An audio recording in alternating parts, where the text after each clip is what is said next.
Hello boys and girls and welcome back to Prince Academy. आज हम करेंगे पूरा का पूरा फाइनेंस एक ही वीडियो में। इन शॉर्ट ये एक वन शॉट वीडियो है जिसमें फाइनेंस के सारे टॉपिक्स करेंगे, that is LLP, liquidation, underwriting and foreign exchange. तो स्टार्ट करेंगे हम फॉरेन एक्सचेंज के साथ। अब तुम लोग बोलोगे सर अमालगमेशन क्यों नहीं? देखो अमालगमेशन बहुत वास्ट है, उसको सिर्फ एक वीडियो में या उसका एक सम करके कोई फर्क नहीं पड़ने वाला क्योंकि वो बहुत ज्यादा वास्ट है। तो अगर आप अमालगमेशन को ऑप्शन में छोड़ोगे तो भी चलेगा, और अगर आपने ये चार टॉपिक्स अच्छे से कर लिया आपका फाइनेंस हो जाएगा sort. So let's start with finance. और आज हम जो पहला सम करेंगे वो है फॉरेन एक्सचेंज का सम। आपके स्क्रीन पे आ गया होगा फॉरेन एक्सचेंज का क्वेश्चन। स्टार्ट करते क्वेश्चन में दिया क्या है देखते। बहुत सिंपल सम है, इजी सम है। अब क्वेश्चन में बोला है RNA limited imported goods from Bluebirds of USA worth rupees $1,50,000 on कब 1 दिसंबर 2013। अब मैं एक सिंपल सी चीज बताता हूं कि 1 दिसंबर 2013 को हमने क्या किया, परचेज किया। कितना परचेज किया है? परचेज लिख देता हूं $1,50,000। और उस टाइम पे एक्सचेंज रेट कितना था? अगर आप क्वेश्चन में जाके देखोगे एक्सचेंज रेट था 60, बरोबर कि नहीं? तो अभी इसकी एंट्री हमें पास करनी। एंट्री कैसे पास करनी? बहुत सिंपल है। 1 दिसंबर 2013 परचेज करोगे तो क्या डेबिट होगा? परचेज अकाउंट डेबिट होगा। 2 किससे माल खरीदा है उसका नाम, किससे हमने माल खरीदा है? Bluebird limited of USA. तो मैं यहां पर लिख देता हूं, शॉर्ट में लिख देता हूं बीबी यूएसए। ठीक है, तुम लोग को बीबी ने पूरा लिखना है, purchase account debit to BB USA. ठीक है, यहां पर कैलकुलेशन के लिए जगह नहीं थी तो जगह बना दी। $1,50,000 इंटू डॉलर का रेट कितना है 60। अगर आप मल्टीप्लाई करोगे तो कितना आएगा? 90 लाख। यहां पर भी आ जाएगा 90 लाख। तो हमने 90 लाख का माल क्या किया है? परचेज किया है। Is it clear? अब इसके बाद अपने को 3 अलग अलग इंस्टॉलमेंट दिए कि भाई हम इंस्टॉलमेंट में पेमेंट कर रहे हैं। यहां पर मैं डेट लिख देता हूं। पहली इंस्टॉलमेंट है 31 दिसंबर 2013, ये हमारी फर्स्ट इंस्टॉलमेंट। दूसरी इंस्टॉलमेंट है 15 जैन 2014, ये भी एक इंस्टॉलमेंट है। तीसरी इंस्टॉलमेंट है 10 फेब 2014, ये भी हमारी इंस्टॉलमेंट है। और फिर लास्ट चौथी इंस्टॉलमेंट है 30 अप्रैल 2014, ये भी इंस्टॉलमेंट है। तुम लोग बोलोगे सर बीच में गैप क्यों छोड़ा? ये देखो, ये फेब की बात है, फेब के बाद अप्रैल, बीच में क्या आएगा? बीच में आएगा 31 मार्च, जो सबसे ज्यादा इंपॉर्टेंट है क्योंकि 31 मार्च को हमारा क्लोजिंग होता है। तो हम देखेंगे इस दिन के बैलेंस कितना है, एक एक करके करेंगे। पहले फर्स्ट इंस्टॉलमेंट की बात करते हैं। अब पहली इंस्टॉलमेंट कितनी है देखो, $20,000। और $20,000 का एक्सचेंज रेट कितना है? 60। दूसरी इंस्टॉलमेंट है $40,000 और एक्सचेंज रेट है 62। यहां पर साइड में लिख के रख रहा था कि हमारी हेल्प हो जाए फटाफट। इसके बाद $60,000 और एक्सचेंज रेट है 59। और लास्ट में है $30,000 और हमारा एक्सचेंज रेट है 65। बराबर, साइड में लिख के रख दिया। अब फटाफट एंट्रीज पास करते, जरा ध्यान से देखना। सेकंड एंट्री, फर्स्ट इंस्टॉलमेंट की एंट्री पास करते यहां पर। तो मैं डेट लिखूंगा, डेट क्या है? 31 दिसंबर 2013। अब ध्यान से देखो, मैंने माल खरीदा तो मैं उनको पैसा पे करूंगा। जब पैसा पे करूंगा, पैसा आ रहा है कि जा रहा है? जा रहा है। और जब भी पैसा जाता है तो क्या लिखने का? To bank. और डेबिट में किसका नाम लिखने का? जिससे माल खरीदा है, इन शॉर्ट बीबी यूएसए। बरोबर, कितना अमाउंट है? फर्स्ट इंस्टॉलमेंट है $20,000। तो $20,000 इंटू वापस से 60 रुपए, कोई डिफरेंस नहीं है तो सेम टू सेम आएगा, कुछ ज्यादा डिफरेंस आएगा नहीं। अमाउंट आएगा 12 लाख, इधर भी आ जाएगा 12 लाख, कोई भी एक्सचेंज डिफरेंस आएगा नहीं। नेक्स्ट, ये देखो, ये हो गया, ये हो गया। नेक्स्ट 15 जैन का ट्रांजैक्शन है 2014। वापस से क्या लिखा है देखो, हमने $40,000 इस बार पे किए। तो लिखने का कैसे? टू बैंक, क्योंकि हमारे पास से पैसा जा रहा है तो टू बैंक अकाउंट। और डेबिट में किसका नाम आएगा? ब्लूबर्ड्स यूएसए। अमाउंट जरा ध्यान से देखना, बहुत ज्यादा इंपॉर्टेंट स्टेप है। $40,000 इंटू हम पे कितना कर रहे हैं? 62। पर मैं यहां पर लिखूंगा 62 नहीं लिखूंगा, क्यों? परचेज ओरिजिनल रेट क्या था? देखो, ये ओरिजिनल रेट है। ओरिजिनल रेट था 60 रुपए। जब जब ब्लूबर्ड का नाम आएगा, ब्लूबर्ड के सामने 60 रुपए लिखने का। तो सर 62 किसके सामने लिखने का? बैंक के सामने। इन शॉर्ट $40,000 इंटू 62 बैंक के सामने लिखने का। तो 40,000 इंटू 60 करेंगे तो कितना होता है, 4 लाख और 6 24 लाख। तो 24 लाख ये अपने से मांगने वाला था, अपने पे कितना किया, 24,80,000। कैसे आया, इन दोनों को मल्टीप्लाई करके तो 24,80 आएगा। अब देखो 24 लाख पे करना था, पे किया 24,80,000। कम पे किया कि ज्यादा, ज्यादा पे किया। हमारा फायदा है कि नुकसान है, नुकसान है तो डेबिट साइड में आएगा 80,000। याद रखना जब जब नुकसान होता है एफईएफ अकाउंट डेबिट और फायदा आएगा तो एफईएफ क्रेडिट। सर एफईएफ क्या है, foreign exchange fluctuation account. Sir हम लोग एग्जाम में एफईएफ लिख सकते क्या, बिल्कुल भी नहीं, फुल फॉर्म ही लिखना पड़ेगा। तो यहां पर ये वाली एंट्री भी हो गई खत्म। Next transaction, next installment 10 Feb 2014। कितना पेमेंट किया है, $60,000। तो अगेन पेमेंट किया इसलिए क्या लिखने का, टू बैंक अकाउंट। और ऊपर किसका नाम आएगा, वही सेम कंपनी जिससे पैसा ले, किसको पैसा दे रहे, बीबी यूएसए। $60,000 इंटू 60 ही लिखने का। सर लेकिन पेमेंट तो 59 के हिसाब से किया है, 59 के हिसाब से हो गया, 65 के हिसाब से हो गया, भाड़ में। ओरिजिनल अमाउंट कितना है, 60। तो हमेशा कंपनी के नाम के सामने ओरिजिनल अमाउंट ही लिखने का, दैट इज 36। पर पे कितना किया है हमने पे किया है $60,000 इंटू 59। कम पे किया है, इन शॉर्ट 35,40,000 पे किया है। पे करना चाहिए था 36, पे किया 55, पे किया 35 40। तो 60,000 रुपए का बैठे बैठे फायदा होगा, जिसको हम बोलेंगे 2FEF अकाउंट। यहां पर ये एंट्री भी समाप्त। अब देखो पहली installment done, second installment done, third installment भी डन। ये देखो 1 न 2 न 3 3 इंस्टॉलमेंट डन। चौथी इंस्टॉलमेंट पे करने से पहले 31 दिसंबर आते तो हमें ईयर क्या करना पड़ेगा, क्लोज। और ईयर क्लोज करने के लिए हमें पता होना चाहिए कि कितना बैलेंस बाकी है। अब देखो $1,50,000 का माल खरीदा, उसमें से 20, 40 और 60 पे कर दिया। इन शॉर्ट 1,20,000 पे कर दिया। अभी भी $30,000 बैलेंस है। और जिस दिन 31 मार्च आता है क्वेश्चन में जाके देखने का उस दिन एक्सचेंज रेट कितना है, तो वहां पर लिखा है exchange rate on 31 March was 63। अब ये बहुत इंपॉर्टेंट स्टेप है, जरा ध्यान से देखना। अपने हिसाब से अपना ओरिजिनल रेट था 60, पर अब रेट क्या हो गया 31 मार्च को 63। मतलब क्या, मुझे 60 के हिसाब से पैसा पे करना चाहिए था, मुझे 63 के हिसाब से पैसा पे करना पड़ेगा। कम पे करना पड़ेगा या ज्यादा, ज्यादा। अगर ज्यादा पे करना पड़ रहा है, मेरा फायदा है कि नुकसान है, नुकसान है। और जब भी नुकसान होता है foreign exchange fluctuation account debit to, फायदा है नुकसान हमें एक ही इंसान की वजह से होगा, जो सामने वाली कंपनी है बीबी यूएसए। तो देखो $30,000 बैलेंस है इंटू 3 रुपए। सर 3 रुपए कैसे आया, 60 रुपए था ओरिजिनल भाव, 31 मार्च के दिन 3 रुपए 63 हो गया, 3 रुपए का फर्क। मल्टीप्लाई करेंगे आंसर आएगा 90,000। यहां पर भी आ जाएगा 90,000। ये 31 मार्च 2014 की एंट्री। Is it clear. तो यहां पर ये एंट्री भी हो गई खत्म। अब एक बात याद रखना, जैसे ही 31 मार्च आता है, पूरे साल में जितना भी फायदा हुआ है या जितना भी नुकसान हुआ है वो हमें ट्रांसफर करना पड़ता है प्रॉफिट एंड लॉस अकाउंट में। कितने का फायदा हुआ है, कितने का नुकसान हुआ है देखते हैं। सिर्फ एक नाम ढूंढने का, एफईएफ। एफईएफ है नहीं है, एफईएफ है नहीं है, ये रब कैसे हो गया। एफईएफ है डेबिट साइड में, तो ये देखो एफईएफ का डेबिट साइड 80,000। एफईएफ है कौन सी साइड में, क्रेडिट। क्रेडिट साइड देखो, क्रेडिट साइड 60,000। एफईएफ है डेबिट साइड में कितना, 90,000। अब देखो डेबिट का टोटल हो गया 170, क्रेडिट का टोटल कम है तो डेबिट का टोटल इधर भी आ जाएगा 170। तो क्रेडिट में बैलेंस कितना बचता है, 110 बरोबर।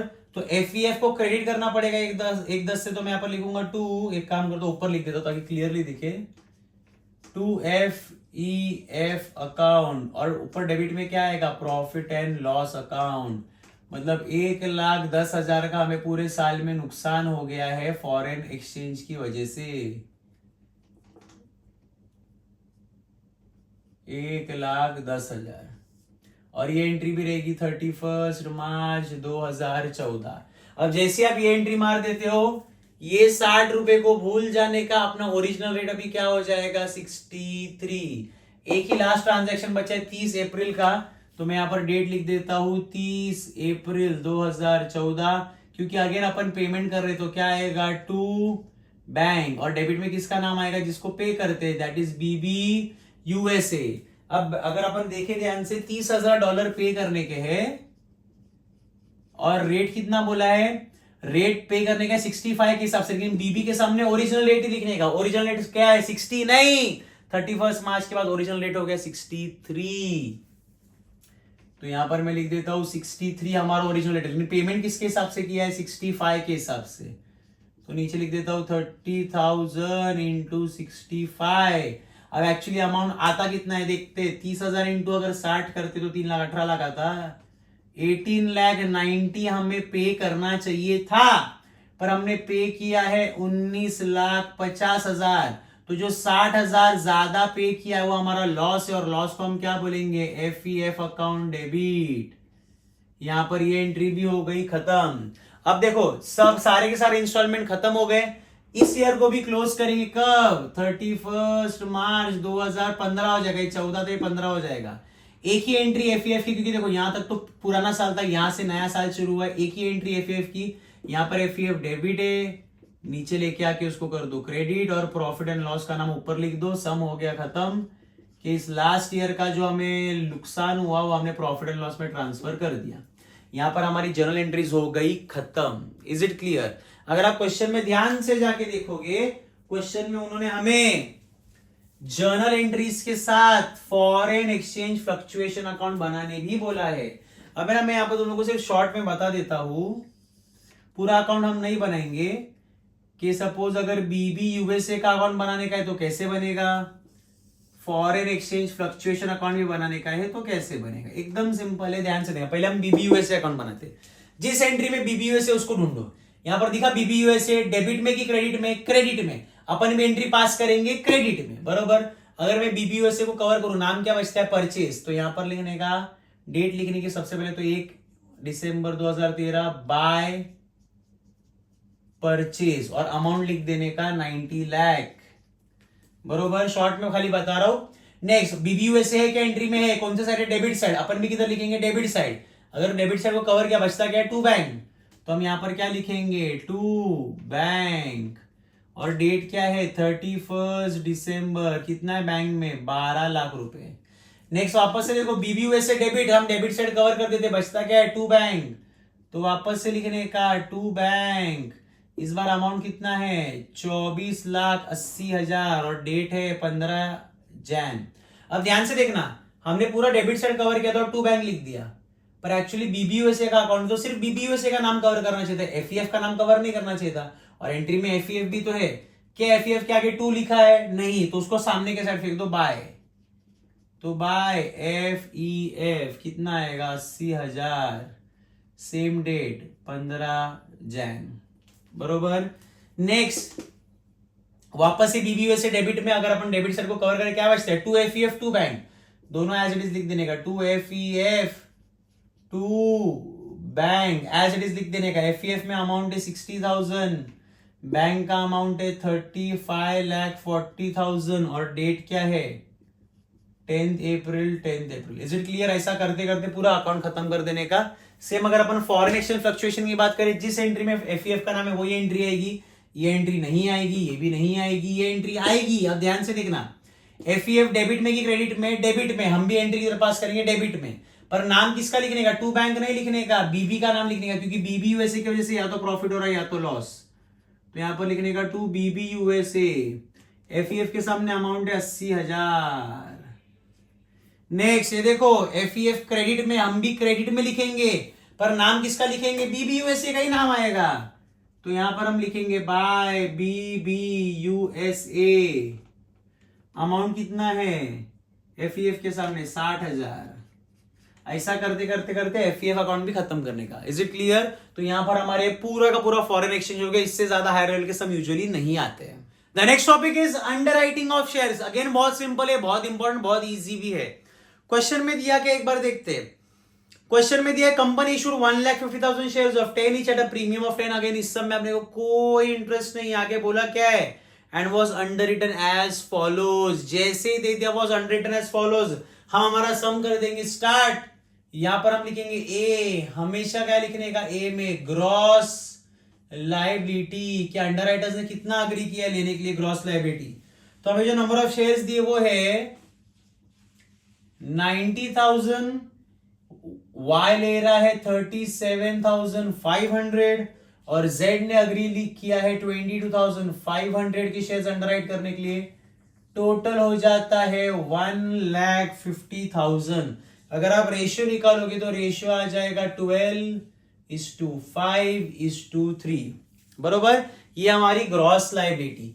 अब याद क्या रखने का है, जैसे ही हम ग्रॉस लायबिलिटी लिखते हैं इसमें से हमेशा लेस करने का मार्क्ड एप्लीकेशंस। याद रखना, सबसे पहले हम लेस करते हैं मार्क्ड एप्लीकेशंस, उसके बाद हम लेस करते हैं अनमार्क्ड एप्लीकेशंस। अब क्वेश्चन में जाके देखते हैं कि मार्क्ड एप्लीकेशंस एक्चुअली दिए कितने हैं। तो अगर आप क्वेश्चन में आके देखोगे वहां पर आपको अलग से मिलेगा, marked applications excluding firm underwriting were as follows.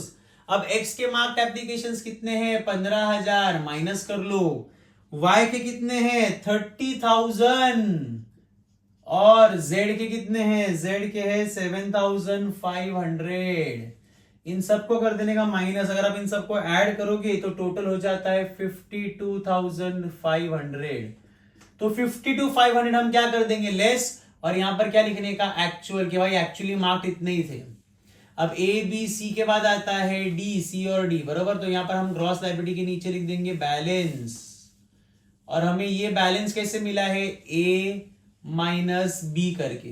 कितना बैलेंस आएगा, देखो यहां पर आएगा 75,000, यहां पर आएगा 7,500, यहां पर आएगा 15,000 और फाइनली यहां पर आ जाएगा 97,500। Is it clear? ये हमें मिल गया बैलेंस। अब याद क्या रखने का, मार्क्ड के बाद हमेशा लेस करने का अनमार्क्ड। तो मैं यहां पर लिख देता हूं लेस अनमार्क्ड एप्लीकेशंस। अब अगेन अनमार्क्ड ढूंढने के लिए हम क्वेश्चन में जाएंगे। अगर आप क्वेश्चन में ध्यान से जाके देखोगे, क्वेश्चन में आपको ना वहां पर लिखा है the total subscription received by the company excluding firm underwriting and marked applications were कितना, 22,500। टोटल एप्लीकेशन उन्होंने लिखा क्या, देखो total application receive by the company excluding marked, मतलब वो मार्क्ड भी नहीं है और वो फर्म अंडरराइटिंग भी नहीं है। तो जब वो मार्क्ड भी नहीं है, वो फर्म अंडरराइटिंग भी नहीं है, वो ऑटोमेटिकली क्या हो जाता है, अनमार्क्ड। तो हमारे पास मिल गया अनमार्क्ड का आंसर। अपने पास टोटल है 22,500। इस टोटल को डिवाइड करने का इन द रेशियो 12:5:3 जो हमारा ओरिजिनल रेशियो है। तो अगर आप डिवाइड करोगे आंसर आएगा 13,500, बाजू में आ जाएगा 5625, ताकि हमारा टाइम वेस्ट ना हो, डायरेक्टली मैं आपको कैलकुलेशन करके ही बता रहा हूं। और इधर आ जाएगा 3375 आई गेस, बरोबर। अब इसमें से माइनस करेंगे, आपने को मिलेगा क्या, ई एंड एफ। ई को वापस से बोलने का बैलेंस, और ये बैलेंस कैसा मिला, सी माइनस डी करके। माइनस करोगे तो यहां पर आएगा 61,500, 7,500 में से ये माइनस करोगे तो आएगा 1875। यहां पर तुम लोग को अमाउंट मिलेगा 11,625, और जो टोटल अमाउंट है वो यहां पर बचता है 75,000 का। तो यहां पर ये भी हो गया खत्म। Next F. अब याद रखना हमें करना है less firm under writing. Question में अगर जाके देखोगे फर्म अंडर राइटिंग दिया है, एक्स वाई जेड ने जितने शेयर्स अंडर राइट किए तो उसके ब्रैकेट में देखना फर्म अंडर राइटिंग दिया है। एक्स का फर्म अंडर राइटिंग कितना है, 12,000। वाई का फर्म अंडर राइटिंग कितना है, 4,500, और जेड का अंडर राइटिंग कितना है, 15,000, बरोबर। टोटल अंडर रिटर्न शेयर्स कितने हैं, 31,500 शेयर्स है अंडर रिटर्न। ये हमने कहां से लिया, ये एक्चुअल डेटा है। E F G and H, वापस से हमें क्या मिलेगा, बैलेंस। एडलेस करो, कैसे बैलेंस मिल रहा है, देखो हमने किया ई माइनस एफ तो बैलेंस मिल रहा है। अगर आप एडलेस करोगे तो 61 माइनस 12 ये हो जाएगा 49,500। यहां पर माइनस में आंसर आएगा 2625 माइनस, बाजू में माइनस में आंसर आएगा 3375 माइनस, और लास्ट में आंसर आ जाएगा 43,500। Is it clear? अब देखो दोनों का बैलेंस माइनस में है, ये दोनों का पैसा इधर दे देने का, इसको दे देने का। तो यहां पर मैं लिखता हूं less credit of y and z, y और z का क्रेडिट इसको दे दो, इन दोनों को ऐड करके इसमें से क्या कर दो, लेस। तो अगर आप दोनों को ऐड करके इसमें से लेस करोगे, रेशियो यहां पर लिख दो 12:5:3, इधर आ जाएगा 6000 माइनस ये 2625 प्लस 3375 प्लस, ताकि कैंसिल हो जाए, यहां पर कुछ नहीं करने का। आई जे वापस से आपको मिलेगा बैलेंस, और बैलेंस कैसा मिलेगा, जी माइनस एच करके, यहां पर आएगा 43,500, यहां पर आ जाएगा नील, यहां पर भी आ जाएगा नील, यहां पर भी आएगा 43,500। अब जो फॉर्मल राइटिंग लेस किया था ऊपर, वो हमेशा नीचे आके क्या कर देने का, ऐड। तो add firm under writing, actual firm under writing हम क्या करेंगे, ऐड करेंगे। कितना कितना है बोलो, 12,000, 4,500, 15,000, और इन सब का टोटल आएगा 31,500। अब हम करेंगे टोटल EFGHIJK, तो हमें फाइनली मिल जाएगा हमारा net liability, that is I plus J। इसको ऐड करोगे तो आएगा 55,500, यहां पर आ जाएगा 4,500, यहां पर आ जाएगा 15,000, और यहां पर आ जाएगा 75,000। यहां पर हमारा पूरा अंडरराइटिंग का सम हो गया खत्म। एग्जाम में अंडरराइटिंग का सम ऐसा ही आता है, इससे ज्यादा और डिफिकल्ट लेवल का सम नहीं आएगा। Is it clear? The next topic is LLP, that is limited liability partnership. Question होगा आपके स्क्रीन पे, ध्यान से क्वेश्चन देख लीजिए, अगर चाहिए तो स्क्रीनशॉट ले लो। अब हमें क्वेश्चन में रुद्र है, कुणाल है, और उन्होंने अपने पार्टनरशिप फर्म को कन्वर्ट किया इनटू RKLLP। पूरा क्वेश्चन देखने की जरूरत नहीं, सिंपल सी बात याद रखो, हमें करना क्या है। मैंने स्टेप्स बता रहा हूं, स्टेप्स जरा याद रखना। पहला स्टेप होता है बैलेंस शीट खाली करो। इन शॉर्ट बैलेंस शीट में जितनी भी चीजें हैं, डेबिट की चीजें डेबिट में लिखो, क्रेडिट की चीजें क्रेडिट में लिखो। एक बार ये हो गया, उसके बाद करने का कैलकुलेशन ऑफ पीसी, ये जो पीसी का फॉर्मेट बनाया है, पीसी कैलकुलेट करने का। और last and final third step होता है क्लोजिंग। बस ये 3 स्टेप फॉलो करने का और सम हो जाता है खत्म। So let's start with the sum. अब देखो, मैंने यहां पर पीसी का फॉर्मेट बनाया है, रियलाइजेशन अकाउंट बनाया है, पार्टनर्स कैपिटल अकाउंट बनाया है, एलएलपी का अकाउंट बनाया है। इतना ही बनता है हर सब में। बस इस सब में एक बैंक अकाउंट भी एक्स्ट्रा बनाए, क्यों, आगे जाके समझ में आएगा। पहले अपन सम करते हैं, जैसा हमने अभी डिस्कस किया। पहला स्टेप क्या रहता है, बैलेंस शीट खाली करने का। तो जितनी भी चीजें या जितने भी असेट्स हमें दे दिए, हम एक एक करके क्या करेंगे, हमारी बैलेंस शीट करेंगे खाली। यहां पर रियलाइजेशन अकाउंट में मैं लिखूंगा टू सन्ड्री असेट्स। जितने भी असेट्स है सबके नाम एक एक करके लिख देंगे। कौन से फटाफट लिख देता हूं। लैंड एंड बिल्डिंग, उसके नीचे है प्लांट एंड मशीनरी, उसके नीचे है फर्नीचर, फर्नीचर के बाद पेटेंट्स, स्टॉक शॉर्ट में लिख रहा हूं, बिल्स रिसीवेबल, सन्ड्री डेटर्स। बस इतने एसेट्स, और कोई भी एसेट है क्या, नहीं है। तुम लोग बोलोगे नहीं सर, क्वेश्चन में जाके देखो एक और एसेट है कैश एट बैंक, बरोबर के नहीं, हमने बैंक अकाउंट बनाया है। तो कैश एट बैंक इधर आएगा, टू बैलेंस ब्रॉट डाउन। जिसका खुद का घर है वो खुद के घर में जाएगा, जिसका खुद का घर नहीं वो सामूहिक घर में जाएगा। एक एक करके अमाउंट्स बोलने का कितना है। तो अगर अपन अमाउंट्स लिखने को आ जाए, लैंड एंड बिल्डिंग है 80,000, इसके बाद प्लांट एंड मशीनरी है 60,000, फर्नीचर है 21, पेटेंट्स है 18,000, पेटेंट्स के बाद आता है स्टॉक, स्टॉक है 24,000, स्टॉक के बाद बिल्स रिसीवेबल 16,000, और है सन्ड्री डेटर्स 28,000। सबका करने का है हमें आउटर कॉलम में टोटल। अब देख, पूरा टोटल करने की जरूरत नहीं, क्वेश्चन में जाके देखने का। अगर क्वेश्चन में जाके देखोगे पूरे के पूरे बैलेंस शीट का टोटल था 263, उसमें से हमने 16,000 बाजू में लिख दिया है, बैंक वाला इधर। तो अगर मैं 263 में से 16 माइनस करूं, इसका टोटल आएगा 247। तो यहां पर हमारा पहला असेट्स वाला पार्ट हो जाता है खत्म। अब हम लाइबिलिटीज के पार्ट में आते हैं। लाइबिलिटीज में हमें दिया लोन क्रेडिटर्स और सन्ड्री क्रेडिटर्स, दोनों अपनी लाइबिलिटीज है। तो रियलाइजेशन के क्रेडिट में लिखने का बाय सन्ड्री लाइबिलिटीज। एक है क्रेडिटर्स और दूसरा कौन है, दूसरा है, अच्छा एक है सन्ड्री क्रेडिटर्स और एक है लोन क्रेडिटर्स, दोनों अलग अलग है, बरोबर। तो सन्ड्री क्रेडिटर्स कितना है क्वेश्चन में अगर जाकर देखेंगे 33 है सन्ड्री क्रेडिटर्स और लोन क्रेडिटर्स है 80। आउटर कॉलम में टोटल आ जाएगा 1,13,000 बरोबर। इसके अलावा दो और चीजें, कैपिटल और रिजर्व फंड दोनों जाएगा पार्टनर्स कैपिटल अकाउंट में। तो यहां पर मैं लिखूंगा बाय बैलेंस ब्रॉट डाउन 70,000 50,000 और इन्हीं में हम बांट देंगे हमारा रिजर्व फंड। कितना है रिजर्व फंड 30,000। क्वेश्चन में जाके देखो रेशियो दिया है, रेशियो इज 3:2 तो 30,000 का 3:2 आएगा 18,000 एंड 12,000। तो यहां पर हमने हमारा पहला स्टेप ऑफिशियली खत्म कर दिया है जो होता है बैलेंस शीट खाली करो। ध्यान से देखोगे असेट्स यहां पर डेबिट में, लायबिलिटीज क्रेडिट में। जिसका खुद का घर है वो खुद के घर में जा रहा है, बरोबर क्लियर। इससे ज्यादा और कुछ भी दिया नहीं है। अब हम सॉल्व करेंगे एडजस्टमेंट जिसे समझ में आएगा हमें कि calculation of PC. In short PC में क्या क्या आएगा क्या क्या नहीं आएगा।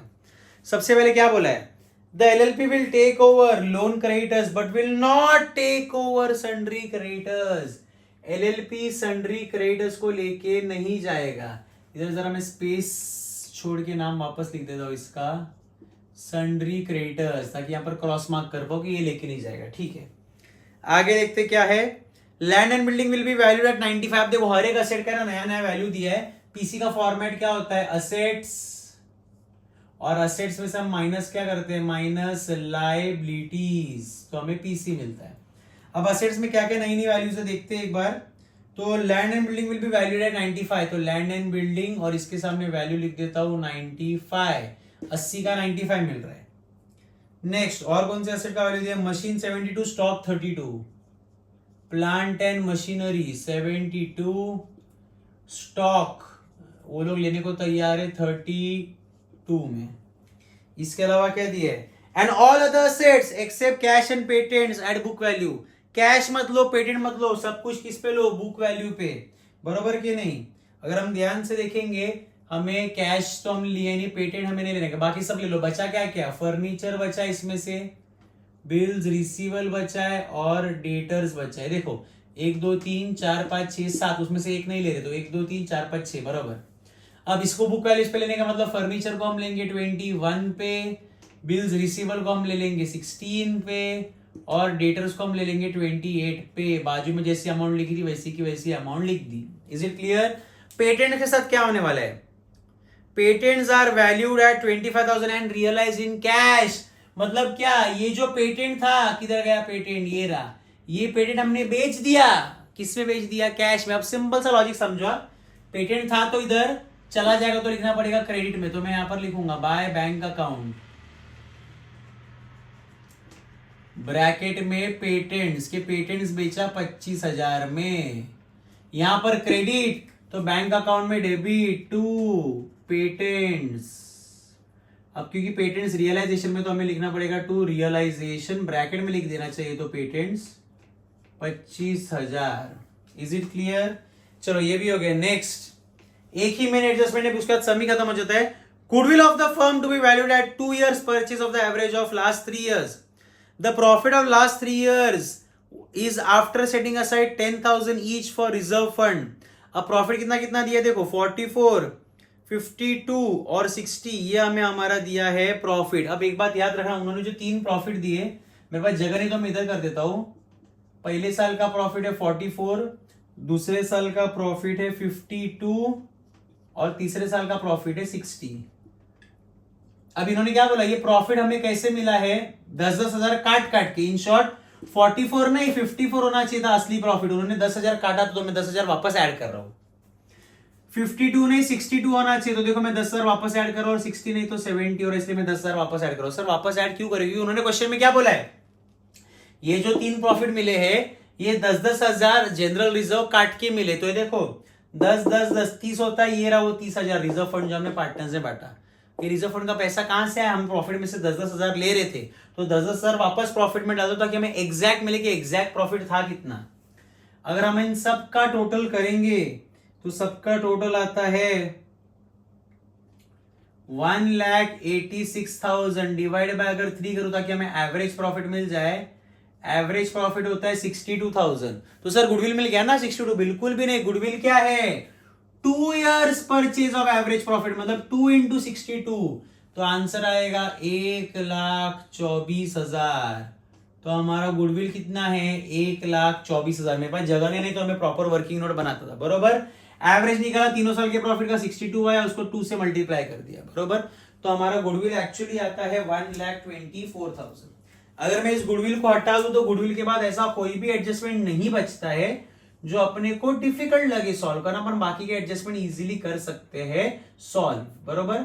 अब हमें सिर्फ ये देखना है कि कौन सा असेट या कौन सा लायबिलिटी बाकी है, जिससे कि हमें आइडिया हो जाए। फॉर एग्जाम्पल असेट तो सब हो गया, लाइबिलिटीज में आते हैं। लाइबिलिटी में लोन क्रेडिटर्स को लेने का है, तो यहां पर मैं लिख दूंगा लोन क्रेडिटर्स 80,000, ये हमें माइनस करना है। अच्छा ये तो माइनस करना है, पर सन्ड्री क्रेडिटर्स का क्या? जैसे पेटेंट को हमने कैश में एडजस्ट किया, सन्ड्री क्रेडिटर्स को भी कैश में एडजस्ट करने का। क्रेडिटर्स कितने के? 33। क्या हमारे पास 33,000 है 16 + 25 41 ना, हमारे पास 33 है। तो क्रेडिटर्स को दे दो पैसा, तो बाय क्रेडिटर्स 33,000। यहां पर क्रेडिट, तो रियलाइजेशन अकाउंट में क्या आएगा? डेबिट। तो यहां पर लिखना पड़ेगा टू बैंक, ब्रैकेट में लिखने का क्रेडिटर्स 33,000। तो हमने क्रेडिटर्स का भी पेमेंट कर दिया। तो देखो ये क्रॉस हटा देता हूं, ये क्रॉस हटा देता हूं, सारे एसेट्स और सारे लायबिलिटीज हो गए कवर। देखने का पीसी का आंसर कितना आ रहा है, ताकि टाइम वेस्ट ना हो, मैं ही पीसी का आंसर बता देता हूं। पीसी का आंसर है 3,08,000। ये है हमारा पीसी ए माइनस बी, या असेट्स माइनस लायबिलिटी। अब 3,08,000 जैसे पीसी आ जाए, याद रखना पीसी का इफेक्ट हमेशा आता है रियलाइजेशन के क्रेडिट में। और नाम किसका लिखने का? नए कंपनी का नाम, बाय आरके एलएलपी, ब्रैकेट में लिखने का पीसी। 3,08,000 क्रेडिट यहां पर आएगा, तो 3,08,000 डेबिट। तो टू रियलाइजेशन अकाउंट 3,08,000, बरोबर। पीसी का भी कैलकुलेशन हो गया खत्म। अब बच्चा क्या क्या कोई और एडजस्टमेंट बाकी है? अगर आप ध्यान से पढ़ोगे, एक एडजस्टमेंट अपन ने ना, एडजस्टमेंट नहीं बोल सकते, इन्फॉर्मेशन है जो सेकंड लास्ट लाइन पे है। Assuming that all the transactions have been duly completed and surplus cash, if any, was distributed equally among partners. उन्होंने क्या बोला? एक बार जब ये सारे के सारे एडजस्टमेंट हो जाए, ट्रांजैक्शन हो जाए, जितना पैसा सरप्लस बच जाएगा वो पार्टनर्स में बांट देना। अब बच रहा है क्या वो देखना पड़ेगा।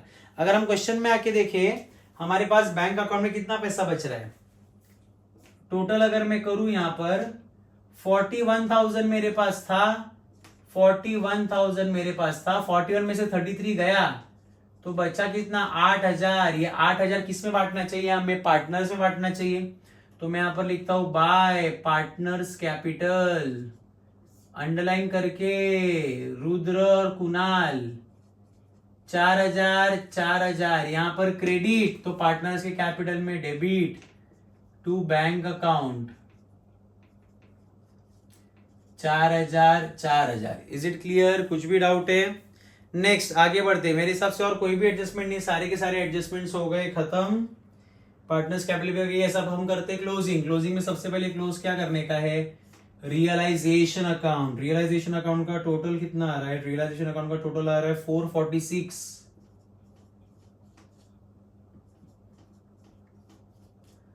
446 में से माइनस करने के ये सारे के सारे खर्चे, तो प्रॉफिट आ रहा है 1,66,000 का। जैसे प्रॉफिट आया पार्टनर्स में बांट देने का, टू पार्टनर्स कैपिटल, अंडरलाइन करके रुद्र कुणाल, इनका रेशियो है 3:2। तो यहां पर मैं लिखूंगा 99,600 और उसके नीचे मैं लिखूंगा 66,400। यहां पर डेबिट, तो पार्टनर्स के कैपिटल में क्रेडिट बाय रियलाइजेशन 99,600 66,400। अब हम फाइनली क्लोज करेंगे हमारे पार्टनर्स का अकाउंट, क्योंकि यही एक अकाउंट है जो बचा है अभी। इन सबको ऐड या लेस करेंगे। मैं टोटल बता देता हूं, टोटल है 187,600, तो इधर भी आएगा 187,600। यहां का टोटल है 128,400, तो इधर भी आएगा 128,400। इन दोनों को माइनस करेंगे तो बैलेंस बचेगा, और बैलेंस डालने का है आरके एलएलपी में। बैलेंस बचेगा 183,600, यहां पर बचेगा 124,400। यहां पर डेबिट, इधर आएगा तो credit by R's capital by K's capital 183,600, 124,400, ये टोटल करोगे ऑटोमेटिकली आएगा 3,08,000, इधर भी आएगा 3,08,000 और सम खत्म। बस इतना ही एलएलपी, और कुछ है ही नहीं एलएलपी में। Realization, partners capital, RK LLP, इस सम में गलती से बैंक अकाउंट बनाना पड़ा और पीसी, सम हो गया खत्म। Is it clear? Next sum है लिक्विडेशन का, बहुत सिंपल सा सम है। एक ही मेन फॉर्मेट है जो है रिसीट रुपीज, पेमेंट रुपीज, और कुछ लिखने का ही नहीं है। हमारे जो असेट्स है, असेट बेच के जो पैसा आएगा वो रिसीट में लिखने का, और जो हम लाइबिलिटीज को पे ऑफ करने वाले हैं वो पेमेंट्स में लिखने का। ठीक है, अब जब भी ऐसा सम आएगा ना, क्वेश्चन पढ़ने का ही नहीं, बैलेंस शीट देखने की नहीं, नीचे डायरेक्ट इंफॉर्मेशन पे आने का। असेट्स वर रियलाइज्ड एज अंडर, हमें वहां पर दिख जाएगा कि असेट्स वर रियलाइज्ड एज अंडर। एक एक करके देखते हैं। तो हमें लैंड और बिल्डिंग का वैल्यू दिया है 6,20,000, तो मैं यहां पर लिख देता हूं, देखो 2 सन्ड्री असेट्स, अंडरलाइन करके एक एक असेट का नाम लिखते हैं। पहला है लैंड एंड बिल्डिंग। अब देखो, जब भी हम असेट का नाम लिखते हैं, क्वेश्चन में जाके देखने का क्या किसी भी असेट के अगेंस्ट कोई भी सिक्योरिटी है। ऐसा क्वेश्चन में किधर भी दिया है सिक्योर्ड लोन है? नहीं, ऐसा किधर भी नहीं दिया है। तो जब क्वेश्चन में ऐसा किधर भी नहीं दिया है कि सिक्योर्ड लोन है, हम डायरेक्टली क्वेश्चन को क्या कर सकते हैं, सॉल्व। तो सबसे पहले लैंड एंड बिल्डिंग का वैल्यू कितना है? तो लैंड एंड बिल्डिंग का वैल्यू, रियलाइज्ड वैल्यू है 6,20,000। उसके बाद कौन सा असेट है? Stock in trade. तो स्टॉक का वैल्यू है 3,20,000। नेक्स्ट, 3,20,000 नहीं, 3,10,000 है। 10,000 से भी बहुत फर्क पड़ सकता है आंसर में। 3,10,000। नेक्स्ट, प्लांट एंड मशीनरी है 7,10,000। और नेक्स्ट है बुक डेट्स। अब बुक डेट्स मतलब क्या रहता है? डेटर्स और बिल्स रिसीवेबल। इसका आंसर है 6,60,000। तो ये है हमारे असेट्स रियलाइज। अब इन पैसे से हम क्या करेंगे? एक एक करके सबको करेंगे पेमेंट। अब याद रखना, पेमेंट करेंगे ना हम सबसे पहले लिक्विडेशन मतलब क्या? लिक्विडेशन एक्सपेंसेस और लिक्विडेटर का रेम्यूनरेशन, ये पहले करने का। फिर बाहर वाली लायबिलिटी जैसे बैंक लोन, डिबेंचर्स, क्रेडिटर्स, इन सबको पे करने का। और लास्ट में हम पे करते हैं शेयर होल्डर्स को, जो है प्रेफरेंस शेयर होल्डर्स और इक्विटी शेयर होल्डर्स। सबसे पहले बाहर वालों को पे करते हैं, तो यहां पर मैं लिखता हूं बाय लिक्विडेशन एक्सपेंसेस, और एक और इसके साथ लिख देता हूं बाय लिक्विडेटर्स रेम्यूनरेशन। अब लिक्विडेटर हमारे लिए फुकट में थोड़ी काम करेगा, वो अगर असेट्स बेच रहे तो पैसा भी लेगा, बरोबर कि नहीं? तो लिक्विडेशन एक्सपेंसेस अगर आप ध्यान से देखोगे, क्वेश्चन में दिया है expenses of liquidation amounted to 86,000, तो मैं यहां पर लिख देता हूं 86,000। अब लिक्विडेटर का रेम्यूनरेशन क्या बोला है? देखो, the remuneration of liquidator is 2% on assets realized. जितने भी असेट्स रियलाइज के इन सबका टोटल करने का और कैलकुलेट क्या करने का, 2%। तो अपने को आंसर मिल जाएगा। मैं डायरेक्टली आंसर बता देता हूं। तो लिक्विडेटर का जो रेम्यूनरेशन है वो है 46,000, क्योंकि 2% है ना असेट्स का, और असेट का टोटल 46 लाख था, तो उसका कितना, सॉरी 23 लाख था, उसका आएगा 2%, तो आएगा 46,000। ठीक है, लिक्विडेटर का रेम्यूनरेशन हो गया। इसके बाद हमें क्वेश्चन में क्या बोले जाके देखने का। तो अगर आप क्वेश्चन में जाके देखोगे, और कौन सी बाहर की लायबिलिटी दी है क्या? इनकम टैक्स भी हम पे करेंगे, लेकिन सबसे पहले हम पे करेंगे 10% डिबेंचर्स। तो मैं यहां पर लिखता हूं बाय 10% डिबेंचर्स का अमाउंट कितना है? 2,10,000। इस सब में डिबेंचर्स का इंटरेस्ट कुछ भी नहीं दिया है। इसके बाद नेक्स्ट क्या है? नेक्स्ट है प्रेफरेंशियल क्रेडिटर्स। तो बाय प्रेफरेंशियल क्रेडिटर्स, इनको पहला प्रेफरेंस देने का। इसका अमाउंट कितना है? 1,05,000, बरोबर कि नहीं? इसके अलावा अगर आप ध्यान से देखोगे क्वेश्चन में जाके, प्रेफरेंशियल क्रेडिटर्स हो गए, डिबेंचर्स हो गए। नेक्स्ट है नॉर्मल वाले क्रेडिटर्स, तो मैं लिखता हूं बाय ट्रेड क्रेडिटर्स। कितना है ट्रेड क्रेडिटर्स का अमाउंट? 6 लाख, तो एज इट इज लिख दो 6 लाख। नेक्स्ट है बैंक ओवरड्राफ्ट, तो मैं यहां पर लिख देता हूं बैंक ओवरड्राफ्ट। अगर आप क्वेश्चन में जाके देखोगे तो क्वेश्चन में हमें बैंक ओवरड्राफ्ट का अमाउंट दिया है 4,85,000, कोई एडजस्टमेंट नहीं है, तो एज इट इज हम लिख देंगे 4,85,000। समझ रहे ना क्या करें? जो पैसा है उससे अपन एक एक करके लायबिलिटी क्या कर रहे, पे कर रहे। अगर आप क्वेश्चन में जाके देखोगे, एक लायबिलिटी है इनकम टैक्स पेएबल, तो ऑन लिक्विडेशन, तो मैं यहां पर लिख देता हूं बाय इनकम टैक्स 67,000, ये भी हमें पे करना है, बरोबर कि नहीं। तो लिक्विडेशन के खर्चे हो गए, बाहर की लाइबिलिटीज हो गई। अब बच्चा हमारे कौन, घर वाले लोग। घर वाले मतलब कौन, प्रेफरेंस। तो मैं यहाँ पर लिखता हूं by return to preference share holders. इसको प्रेफरेंस डिविडेंड भी देना बाकी है, इसको प्रेफरेंस शेयर कैपिटल भी देना बाकी है। पहली बात, क्या मेरे पास इतना पैसा है कि मैं इनको पेमेंट दे सकता हूं? हमें करना पड़ेगा चेक। अगर हम ध्यान से देखेंगे टोटल, तो यहां पर मैं लिख देता हूं, देखो टोटल तो है 23 लाख, तो यहां पर भी आएगा 23 लाख। अगर आप 23 लाख में ये सब माइनस करोगे तो कितना बचेगा, मैं आपको डायरेक्टली आंसर बता देता हूं। आंसर आएगा 7,01,000। अब उसमें से हम किसको पेमेंट कर सकते हैं? हम पेमेंट कर सकते हैं प्रेफरेंस शेयर कैपिटल को और प्रेफरेंस के डिविडेंड को भी। अब क्वेश्चन में जाके देखते बोला क्या है, preference dividend is in arrears for 3 years. 3 साल का डिविडेंड बाकी है। कैन यू इमेजिन, क्वेश्चन में अमाउंट है 5 लाख, 5 लाख का 10% होता है 50,000, 50,000 1 साल का डिविडेंड, 3 साल का डिविडेंड बाकी, मतलब कितना अमाउंट आएगा 1,50,000। और क्योंकि ऐसा कुछ भी बोला नहीं कि आपने पे नहीं किया, अपना अजम्पशन ये कि आपने डिविडेंड पे कर दिया और आपने प्रेफरेंस वालों को 5 लाख रुपया भी दे दिया, तो अब अपने झोली में बचा सिर्फ और सिर्फ 51,000 जो मिलना किसको चाहिए, इक्विटी शेयर होल्डर्स को। पर प्रॉब्लम ये है कि अगर आप क्वेश्चन में आके देखोगे आपको अलग अलग इक्विटी शेयर्स मिलेंगे।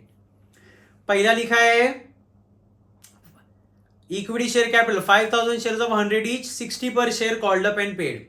दूसरा लिखा है 5,000 शेयर्स ऑफ 100 ईच, 50 पर पेड। इन शॉर्ट दोनों ने आधा आधा ही पैसा दिया है। तो जब भी ऐसा समय आएगा हमें क्या करना पड़ेगा, हमें एक रफ वर्क करना पड़ेगा। और यहां पर मैं लिख देता हूं वर्किंग नोट नंबर 1, ये हमारी इकलौती वर्किंग होगी जो होगी डेफिशिएंसी। अब इस वर्किंग नोट में क्या आएगा जरा ध्यान से देखते हैं, बहुत इंपॉर्टेंट है। अब ध्यान से देखो, इसमें हम लिखेंगे कैसा, total amount payable to equity share holders, हमें उन्हें कितना पे करना चाहिए। अगर आप क्वेश्चन में जाके देखोगे, पहला कैपिटल है 3 लाख रुपए, दूसरा कैपिटल है 2,50,000। अगर आप दोनों को ऐड करो तो आंसर आ जाएगा 5,50,000। वो लोग 5,50,000 मांगते हैं अपने से, पर हमारे पास पैसा कितना है, less funds available to equity share holders. इनके लिए अवेलेबल कितना है 51,000। तुम लोग बोलोगे सर 51 कैसा है, ये 23 लाख में जब आप ये सब माइनस करोगे सिर्फ 51,000 ही बचता है, मतलब हम उनको उतना ही दे सकते हैं। तो देयरफॉर डेफिशिएंसी कितना है अपने पास, कितने पैसे कम पड़ रहे हैं। अगर अपन टोटल करें यहां पर तो कम पे कितने पड़ेंगे, 4,99,000 हमें कम पड़ रहे हैं। डेफिशिएंसी 4,99,000। इसको करते divide by number of shares. कितने शेयर्स है टोटल, अगर क्वेश्चन में जाके देखोगे पहले के शेयर्स है 5,000, दूसरे इक्विटी शेयर दिए कितने हैं 5,000, 5 और 5 का टोटल कितना आता है 10, तो divide by 10,000 shares. So therefore loss पर शेयर, तो एक शेयर पे कितने का लॉस हो रहा है, 49.90 का क्या हो रहा है लॉस। तो ये 49.90 में क्या करूंगा, उनसे मांगूंगा कि भाई मेरे को पैसा दो, कितना, जरा ध्यान से देखना। मेरे पास 2 शेयर होल्डर है, एक जिसका जिसने 60 रुपीज पे किया, एक जिसने 50 रुपीज पे किया, बरोबर। इनके पास शेयर कितने कितने देखो, जिसने 60 पे किया है उसके पास भी 5,000 शेयर्स है, और जिसने 50 पे किया है उसके पास भी 5,000 शेयर्स है।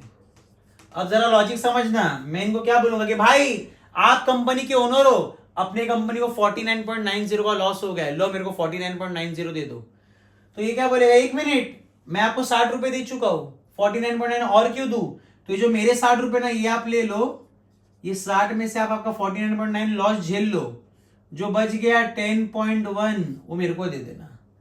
सेम बाजू वाला बोलेगा कि आपको 49.9 से मैं तो आपको 50 रुपए दे चुका हूं, 50 माइनस 49.9, तो आंसर बचेगा 0.1, ये 0.1 आप मेरे को दे देना, बरोबर कि नहीं। मैं यहां पर लिखता हूं, इसका भी आंसर बाजू में नहीं लिखता, नीचे लिखता हूं ताकि कंफ्यूजन ना हो। 10.1, तो पहले का आंसर है 10.1, दूसरे का आंसर है 0.1। अब देखो इन दोनों ने लॉस से ज्यादा पैसा भरा है तो इन दोनों को क्या मिलेगा, रिफंड मिलेगा।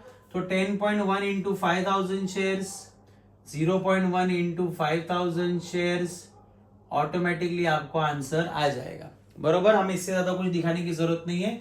तो मैं यहां पर लिख दूंगा इक्विटी शेयर्स 51,000, यहां पर लिखूंगा by return to equity shareholder, underline करके equity share capital working note number 1 51,000 बरोबर। जिसको अभी भी नहीं समझ में लॉजिक समझो, अगर सपोज यहां पर 49.9 की जगह 59.9 होता तो सर क्या करते, तो कंपनी क्या बोलती 59.9 का लॉस हो रहा है, अब हमें 59.9 दे दो। पर मैं क्या बोलता, भाई मैं 60 रुपए दे चुका हूं, तो हम 60 में से माइनस करते 59.9, तो भी प्लस में आंसर आता 0.1।